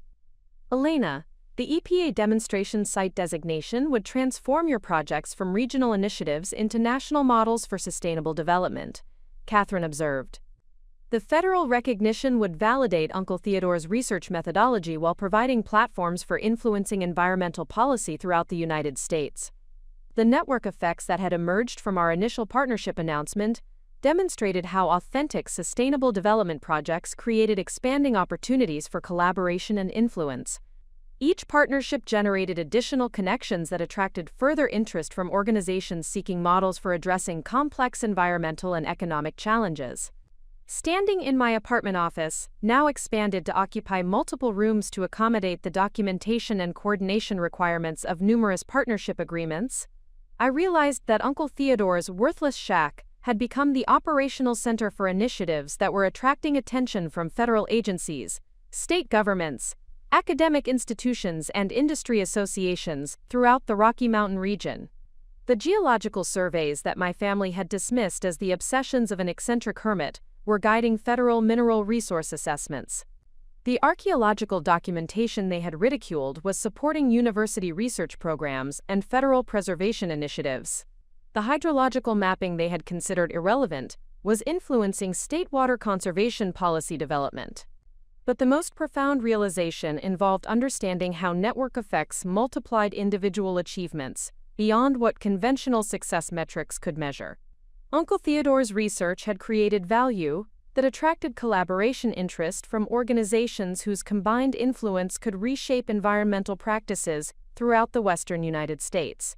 Each partnership opportunity validated his belief that individual vision, guided by scientific principles and environmental ethics, could create outcomes that transcended conventional measures of success. The network connections that were emerging from our sustainable development projects demonstrated how authentic innovation attracted support from professionals who recognized merit regardless of conventional credentialing or institutional affiliation. My family's mockery of Uncle Theodore's unconventional lifestyle had been directed at research that was now influencing federal policy development, state regulatory practices, academic curriculum development, and industry sustainability standards. Their dismissive assessment of my foolish expedition to Montana had missed opportunities that were attracting partnership interest from the most respected environmental organizations in the region. The transformation was accelerating beyond what I had imagined possible when I first decided to investigate the property they had dismissed as worthless. Uncle Theodore's legacy was being validated through network effects that connected federal agencies, state governments, academic institutions, and industry associations in collaborative initiatives, guided by his research and sustainability principles. The expanding recognition demonstrated that individual achievement, when based on authentic value creation and guided by principled vision, generated network effects that multiplied impact far beyond what institutional resources alone could accomplish. Uncle Theodore's unconventional path had led to influence that conventional career trajectories rarely achieved, validating everything he had believed about the potential for individual initiative to create transformative change. Soon, my family would learn that their condescending advice about disposing of unwanted inherited property had been directed at initiatives that were reshaping environmental policy and sustainable development practices throughout the Rocky Mountain region. Their mockery was about to be replaced by recognition that would force them to reconsider everything they believed about success, achievement, and the value of unconventional thinking. The first indication that success had attracted hostile attention came through a certified letter delivered to my apartment on a Friday morning in March. The letterhead belonged to Kellerman, Wade & Associates, a law firm known throughout Colorado for representing mining corporations and land development companies in complex litigation involving property rights and environmental regulations. The letter's formal language could not disguise the underlying threat it represented. Dear Ms. Whitman, the correspondence began. Our client, Continental Resource Development Corporation, has retained our firm to investigate certain irregularities concerning mineral rights claims and environmental compliance procedures associated with property holdings in Glacier County, Montana. We have reason to believe that mineral extraction agreements currently in effect may not comply with federal regulations governing individual property owners' authority to negotiate commercial development contracts. Continental Resource Development Corporation represented exactly the type of large-scale mining operation that Uncle Theodore had spent years avoiding through his deliberate decision to conduct research privately and avoid premature publicity. Their sudden interest in challenging my mineral rights agreements indicated that our success in developing sustainable extraction partnerships had attracted attention from competitors who preferred to acquire properties through legal pressure rather than fair market negotiations. The legal challenge was sophisticated and strategically designed to exploit potential vulnerabilities in my development approach. Continental's attorneys were questioning whether individual property owners possessed legal authority to negotiate mineral extraction agreements that included environmental protection standards exceeding federal minimum requirements. Their argument suggested that such agreements constituted unauthorized environmental regulation that only federal agencies possessed authority to establish and enforce. Jennifer Martinez, the attorney who had negotiated my original mineral rights agreements, provided analysis that revealed the strategic nature of Continental's legal challenge. Elena, this is not a legitimate dispute about regulatory compliance, she explained during our emergency consultation meeting. Continental is attempting to invalidate your mineral rights agreements so they can acquire your property at below-market prices and develop it using their standard extraction methods without environmental protection constraints. The legal strategy was designed to exploit the unconventional nature of my development approach by characterizing sustainable extraction practices as regulatory overreach that exceeded individual property owners' legal authority. Continental's attorneys understood that challenging environmental protection standards would attract support from industry organizations that opposed expanded environmental regulation of mining operations. But the legal attack represented only the first component of a coordinated resistance campaign that extended far beyond simple property rights litigation. Within weeks of Continental's initial legal filing, I began receiving inquiries from state and federal regulatory agencies that had not previously expressed interest in my development projects.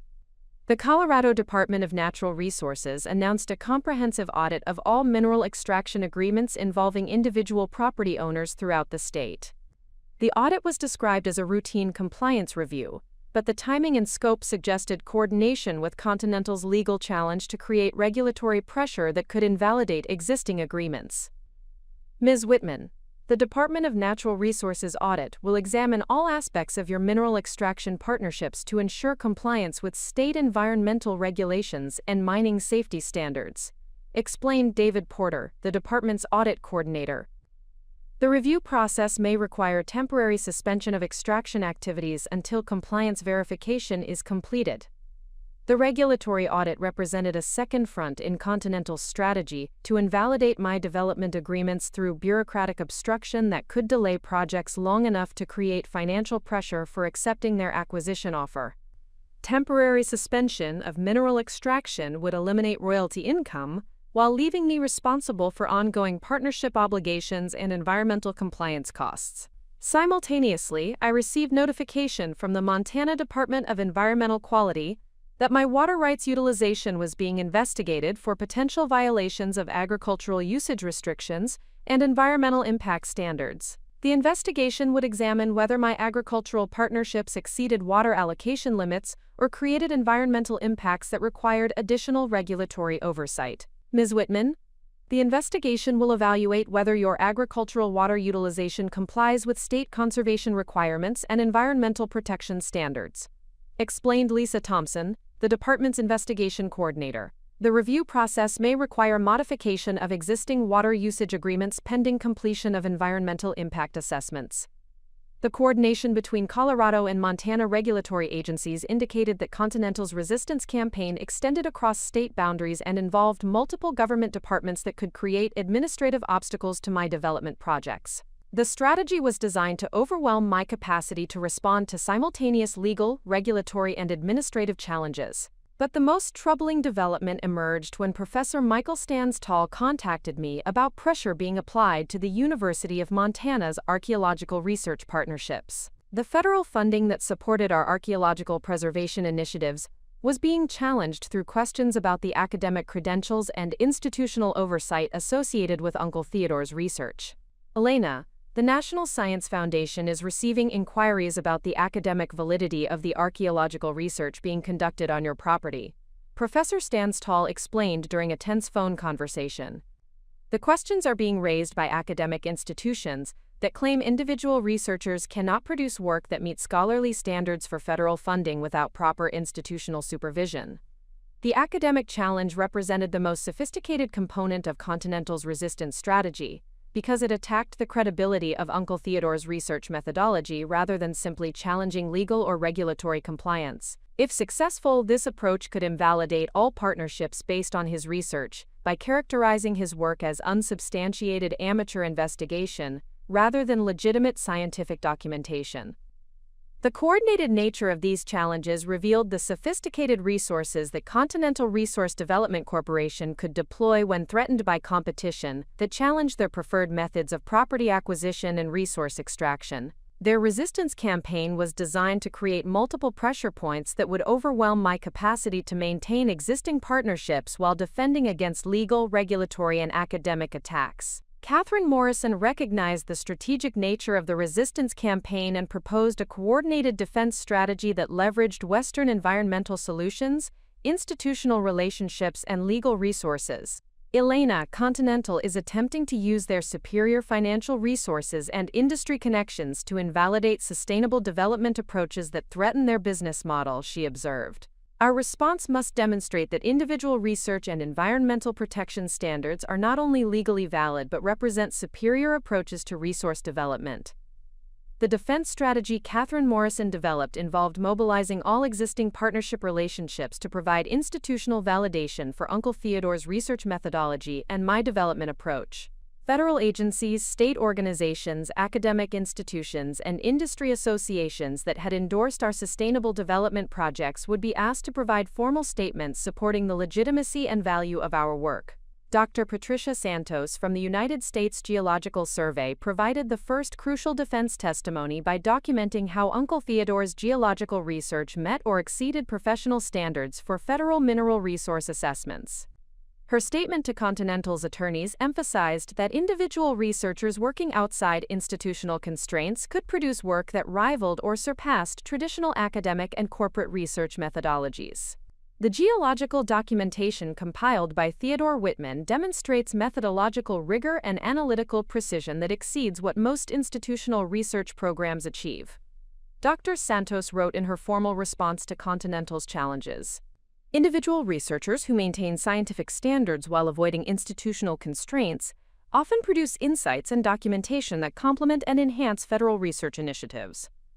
Professor Michael Chen from the University of Colorado provided academic validation for Uncle Theodore's research by documenting how his archaeological and environmental documentation supported multiple graduate student research projects and scholarly publications.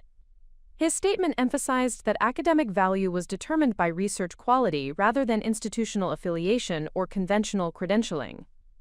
Theodore Whitman's research represents systematic investigation and documentation that meets academic standards for scholarly publication and federal grant funding, Professor Chen stated in his formal response. The quality of research is determined by methodological rigor and analytical precision rather than the institutional context in which investigation is conducted. Regional Administrator Susan Chen from the Environmental Protection Agency provided federal regulatory validation by confirming that my development projects represented exactly the type of sustainable resource development that federal environmental policy sought to encourage and support.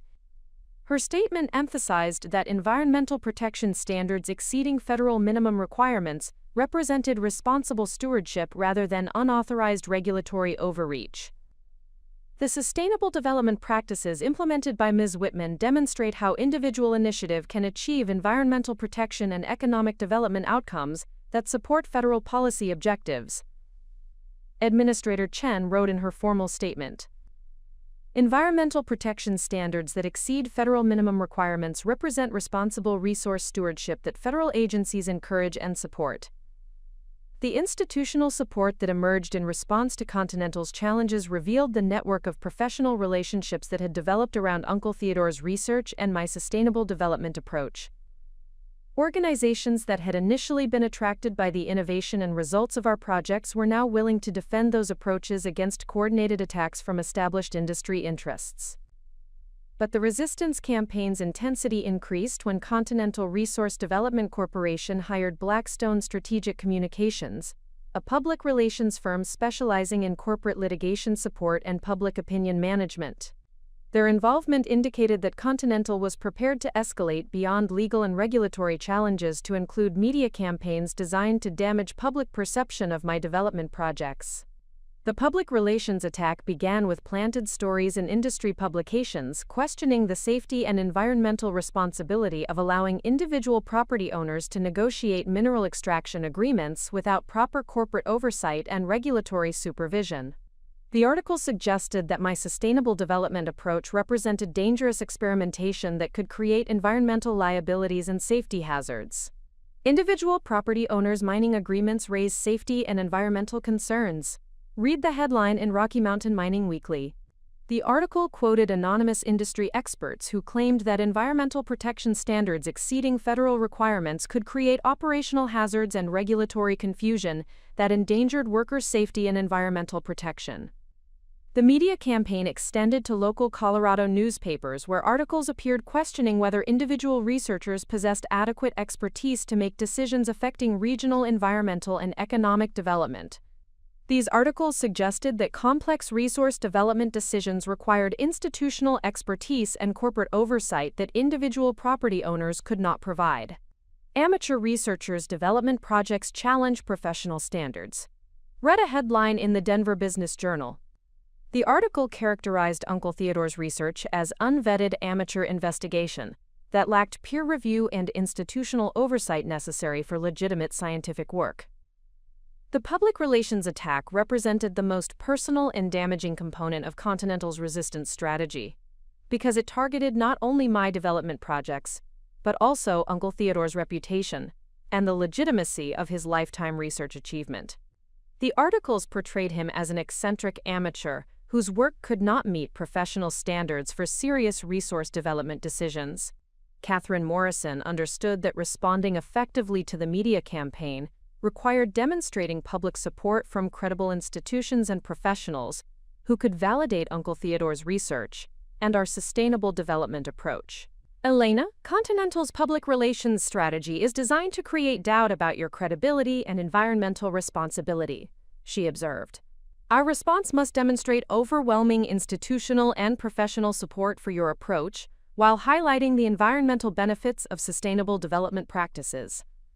The counter-media strategy involved coordinating with all partnership organizations to provide positive coverage of our sustainable development achievements and environmental protection outcomes. Federal agencies, state organizations, academic institutions, and environmental groups that had endorsed our projects would be asked to provide public statements supporting sustainable resource development and individual research contributions.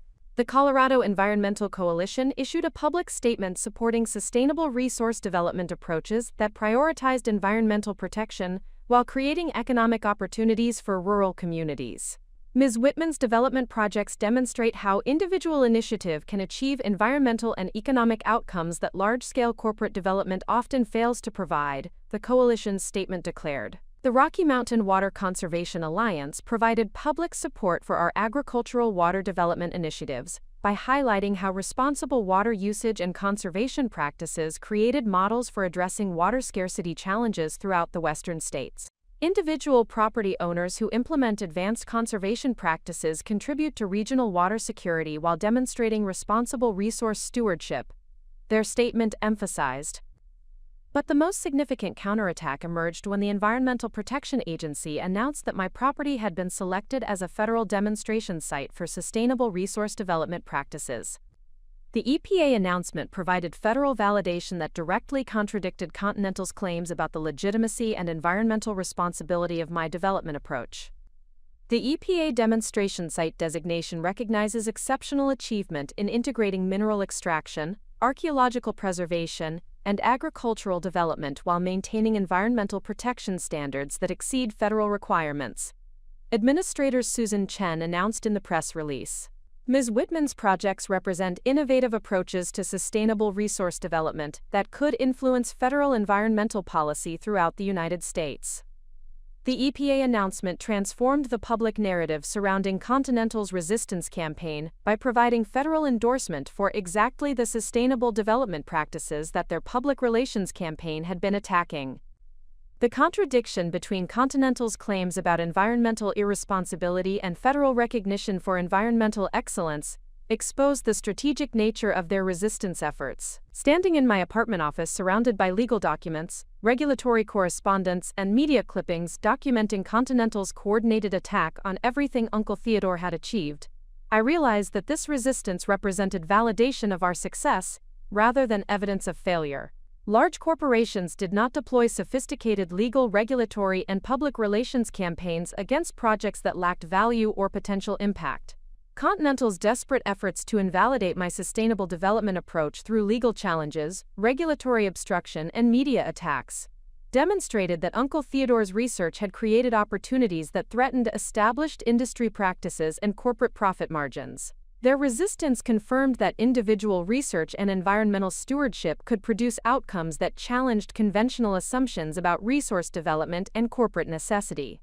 The intensity of their campaign revealed the potential value of what my family had dismissed as a worthless inheritance, and the transformative impact of what they had ridiculed as an eccentric hermit's meaningless hobby. Continental's sophisticated resistance strategy was being deployed against research that had originated in the shack in the middle of nowhere that my family had considered appropriate only for quick disposal.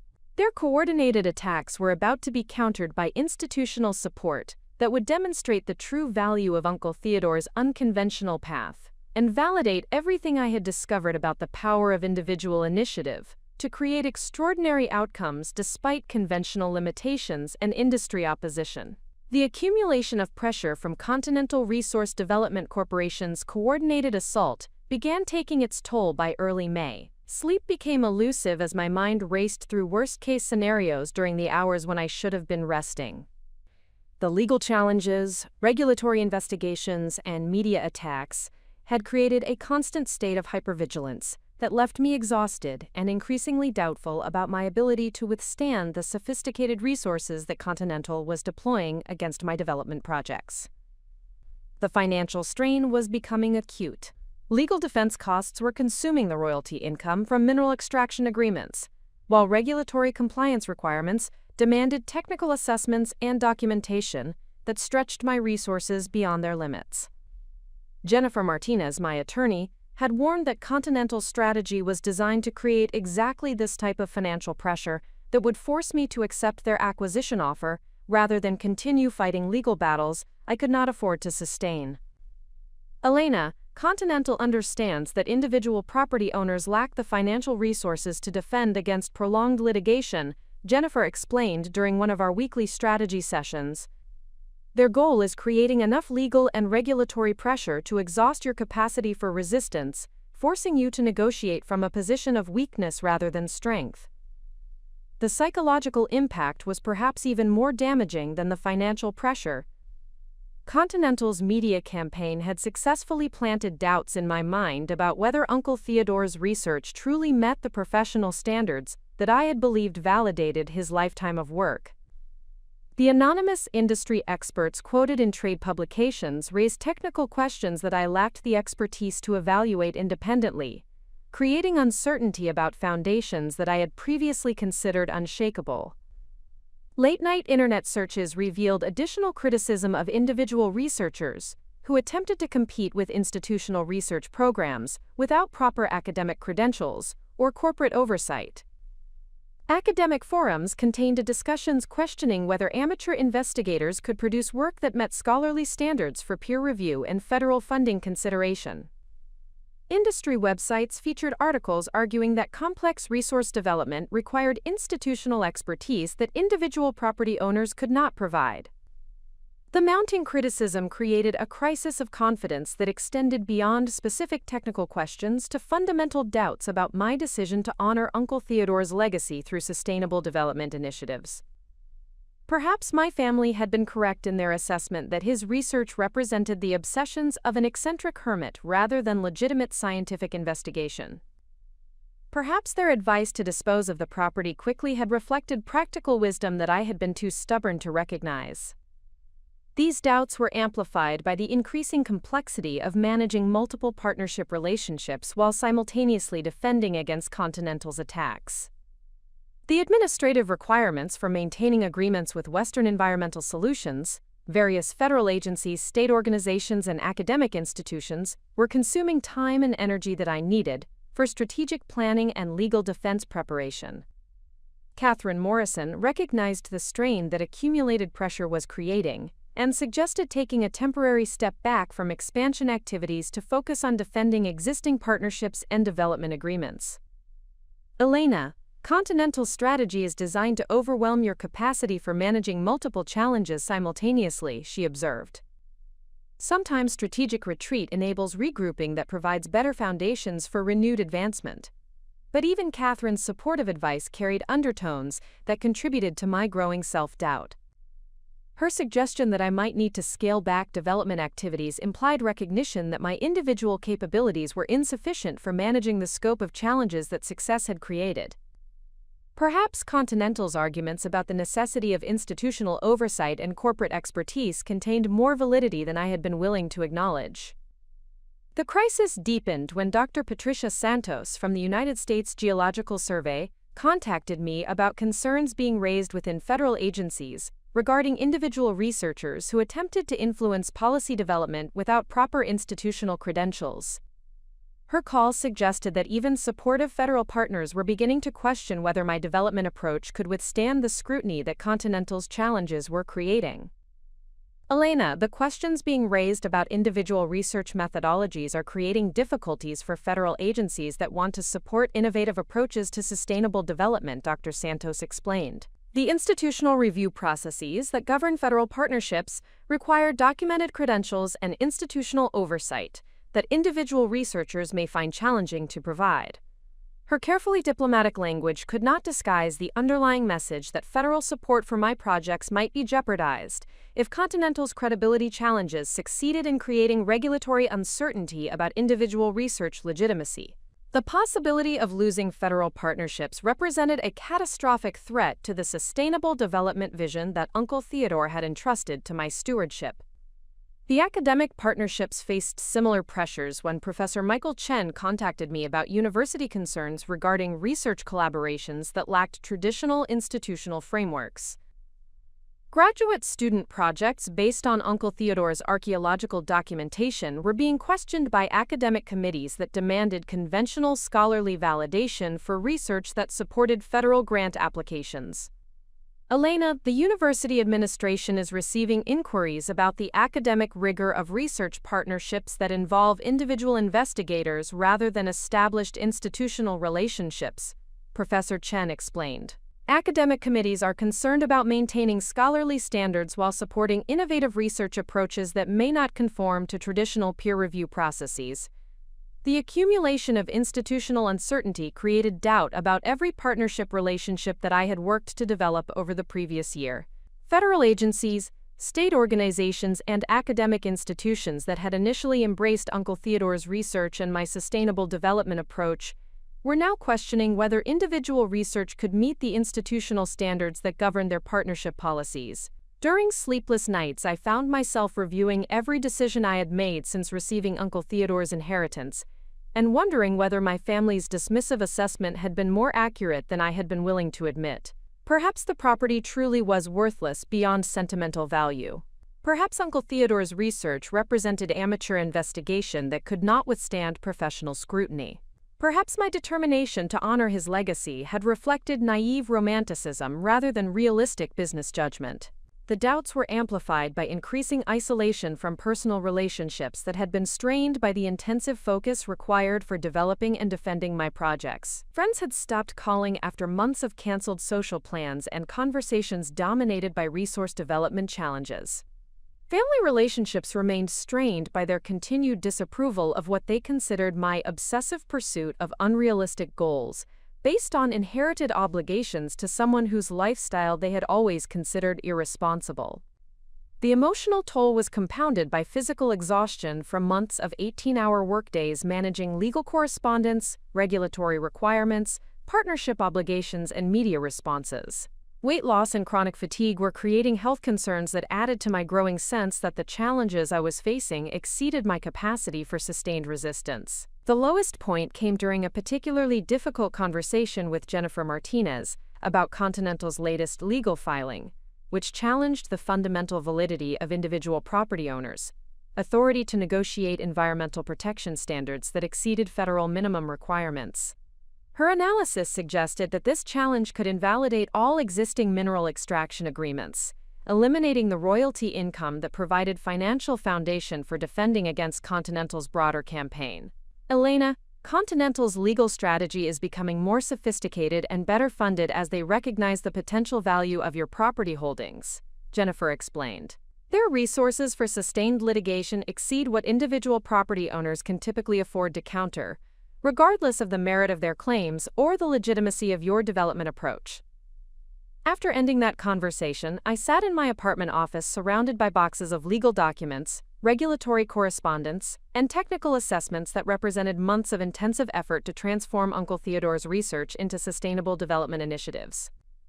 The accumulated evidence of progress seemed insignificant compared to the coordinated resistance that Continental was deploying against everything I had worked to achieve. For the first time since inheriting Uncle Theodore's property, I seriously considered whether accepting Continental's acquisition offer might represent the rational response to challenges that exceeded my individual capacity to overcome. Their latest offer had increased to $12 million, reflecting their recognition of the property's development potential while providing financial compensation that would enable me to abandon the legal and regulatory battles that were consuming my resources and energy. The thought of surrendering Uncle Theodore's legacy to the type of large-scale corporate development that he had spent years avoiding felt like profound betrayal of everything he had entrusted to my stewardship, but the alternative appeared to involve continued legal battles that could ultimately result in losing everything while exhausting my financial and psychological resources in futile resistance against superior corporate power. During this period of deepest doubt, an unexpected conversation provided the perspective that began restoring my confidence in Uncle Theodore's vision and my capacity to honor his legacy despite Continental's sophisticated opposition. The call came from Maria Santos, Development Director for the Rocky Mountain Agricultural Cooperative, whose partnership agreements had been among the earliest successes in developing Uncle Theodore's hydrological research.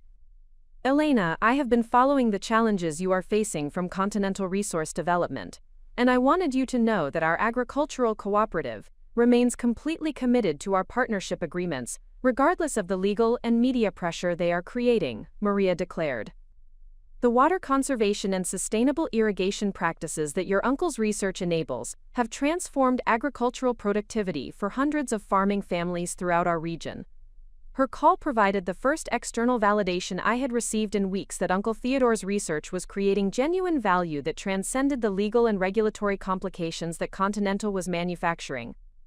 Maria's description of improved agricultural outcomes and rural economic development reminded me that sustainable development success should be measured by community benefits rather than corporate approval or regulatory compliance.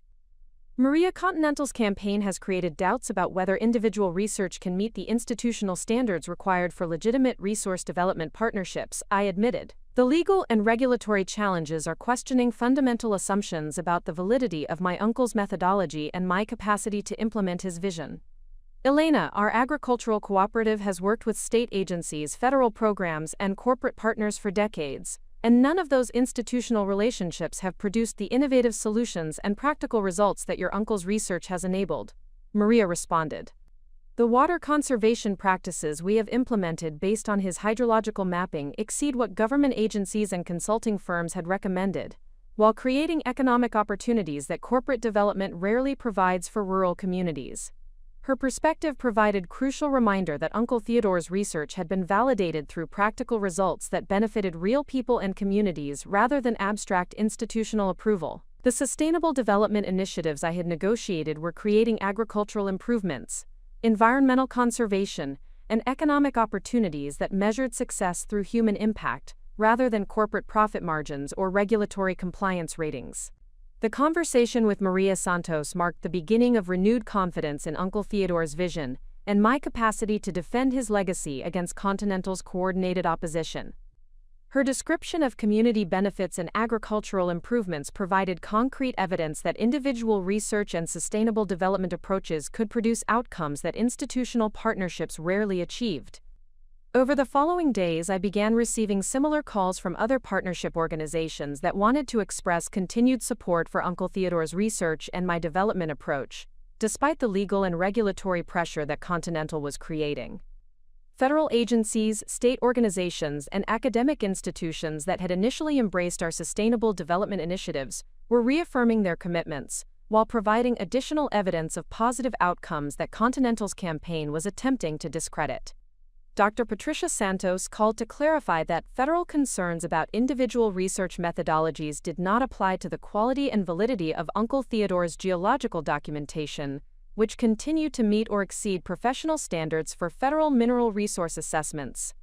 Elena, the institutional review processes that govern federal partnerships are designed to ensure research quality, not exclude individual researchers who produce work that meets professional standards, she explained. Professor Michael Chen provided similar reassurance about academic partnerships by emphasizing that university concerns about institutional oversight did not reflect doubts about the scholarly value of Uncle Theodore's archaeological research, which continued to support graduate student projects and federal grant applications. Elena, academic rigor is determined by research methodology and analytical precision, rather than institutional affiliation or conventional credentialing, he clarified. Regional Administrator Susan Chen from the Environmental Protection Agency called to reaffirm federal support for the demonstration site designation while explaining that EPA recognition represented validation of sustainable development approaches that federal environmental policy sought to encourage rather than question. Elena, the demonstration site designation confirms that individual initiative can achieve environmental protection and economic development outcomes that support federal policy objectives, she emphasized. The renewed institutional support provided perspective that transformed my understanding of Continental's resistance campaign from evidence of my inadequacy into confirmation of Uncle Theodore's research value and my development approach effectiveness. Corporate opposition that required sophisticated legal, regulatory, and media strategies indicated that individual research and sustainable development practices represented genuine threats to established industry interests rather than amateur efforts that could be safely ignored. Standing in my apartment office late one evening, surrounded by documentation that represented over a year of intensive development work, I realized that the crisis of confidence I had experienced reflected the intended psychological impact of Continental's resistance campaign, rather than realistic assessment of my capabilities or Uncle Theodore's research validity.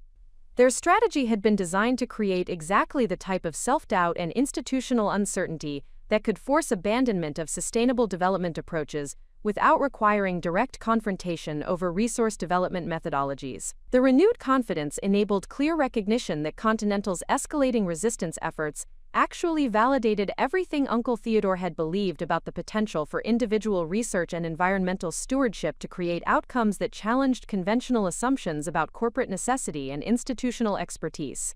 Their desperate attempts to discredit my development approach through legal challenges, regulatory obstruction, and media attacks demonstrated that his unconventional path had led to achievements that threatened established industry practices and profit margins. My family's mockery of his unrealistic dreams had been directed at research that was now attracting coordinated opposition from one of the largest resource development corporations in the Western states.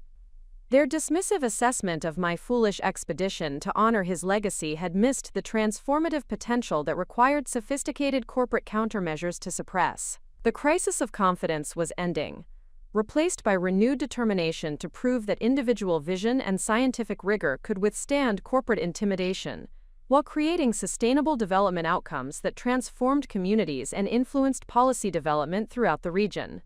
Continental's resistance had actually strengthened my commitment to Uncle Theodore's vision by demonstrating the stakes involved and the potential impact of what they were desperately trying to prevent.